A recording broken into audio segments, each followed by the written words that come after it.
Good morning সবাইকে।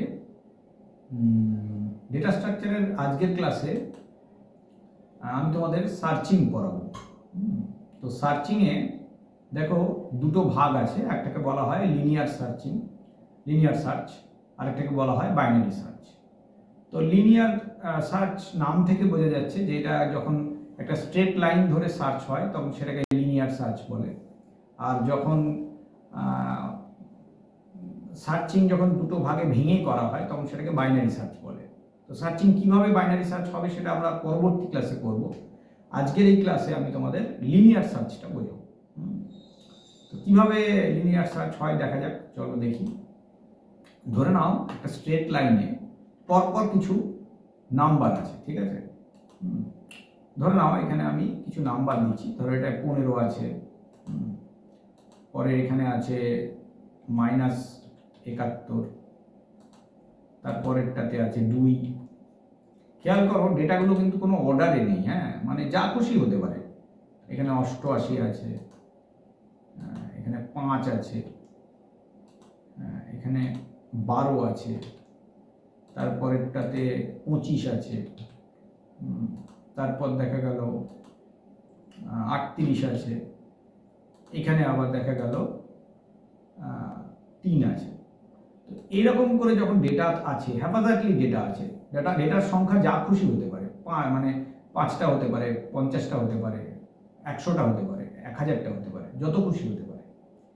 এইবার এরকম যখন ডেটা আছে তখন যদি আরেকটা কোনো কন্টেনারের মধ্যে আমরা একটা নাম্বারকে ইনপুট নিই, ধরে নাও আর একটা অন্য নাম্বারকে আমি ইনপুট নিলাম, সে নাম্বারটা হলো 12। এবার এই লিস্টের মধ্যে নাম্বারটা আছে কি নেই খোঁজার পদ্ধতিটাকে বলে লিনিয়ার সার্চ। বুঝতে পারলে? খোঁজার পদ্ধতিটার নামই হচ্ছে লিনিয়ার সার্চ। হ্যাঁ, মানে নাম্বারটা এই লিস্টের মধ্যে আছে কি নেই সেটা আমাদেরকে খুঁজে বের করতে হবে। তো আমরা কি করব লিনিয়ার সার্চের ক্ষেত্রে? লাইন ধরে সার্চ করব। তার মানে প্রথমে এইটাতে সার্চ করে দেখব এই নাম্বারটা কিনা, দেখলাম না এটা নয়, তারপর এটাই দেখলাম না এটাও নয়, তারপরে এটাই দেখলাম না এটাও নয়। এরকম করতে করতে একটা সময় গিয়ে দেখলাম যে এখানে সত্যি সত্যি নাম্বারটা পেয়ে গেলাম। এখানে আমি নাম্বারটা পেয়ে গেলাম। যখন আমি পেলাম তখন আর আমি সার্চ করব না, তখন আমি সার্চিংটা থামাবো এবং বলবো যে নাম্বারটা আমি পেয়ে গেছি। এই পদ্ধতিটাকে বলা হয় লিনিয়ার সার্চ। বুঝতে পারছো? এর মধ্যে কোনো জটিলতার ব্যাপার কিছু নেই। মানে খুঁজতে খুঁজতে নাম্বারটা পেয়ে গেলাম, সঙ্গে সঙ্গে আমার হয়ে গেল লিনিয়ার সার্চ কমপ্লিট। হ্যাঁ, কিন্তু এবারে এমনও হতে পারে যে আমি এমন কোনো নাম্বারও নিতে পারি যে নাম্বারটা এই লিস্টে নেই। তখন আমরা বলবো যে সার্চ আনসাকসেসফুল।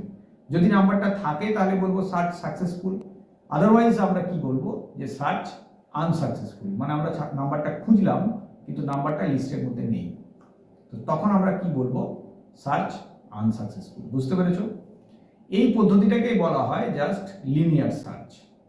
এইবার যদি এটা না হয়, এটা ছাড়া আরেকটা পদ্ধতি আছে, সেটা হচ্ছে বাইনারি সার্চ। এবং বাইনারি সার্চের ক্ষেত্রে পদ্ধতিটা একটু আলাদা, সেটা আমি তোমাদের পরের ক্লাসে করে দেখাবো। আজকে আপাতত লিনিয়ার সার্চটা করালাম। ক্লাসটা যারা অ্যাটেন্ড করলে থ্যাংক ইউ সবাইকে। মন দিয়ে ক্লাসগুলো করো, ভালো লাগবে, এবং কন্টিনিউয়েশন থাকলে পরবর্তী ক্লাসে আবার ভালো লাগবে। আজকের ক্লাসে এইটুকুই থাকলো। এটা আমি কপি করে রেখে দিই তোমাদের ডকুমেন্টের মধ্যে, তাহলে পরবর্তী ক্লাসে আবার বুঝতে সুবিধা হবে। লিনিয়ার সার্চ এটা, তাহলে লিনিয়ার সার্চের মধ্যেই এটা রাখলাম। তো লিনিয়ার সার্চ হিসেবে এটা থাকলো। এরপর আমরা পরের ক্লাসে এই বাইনারি সার্চ যেটা বাকি আছে ওটাও আমি করি।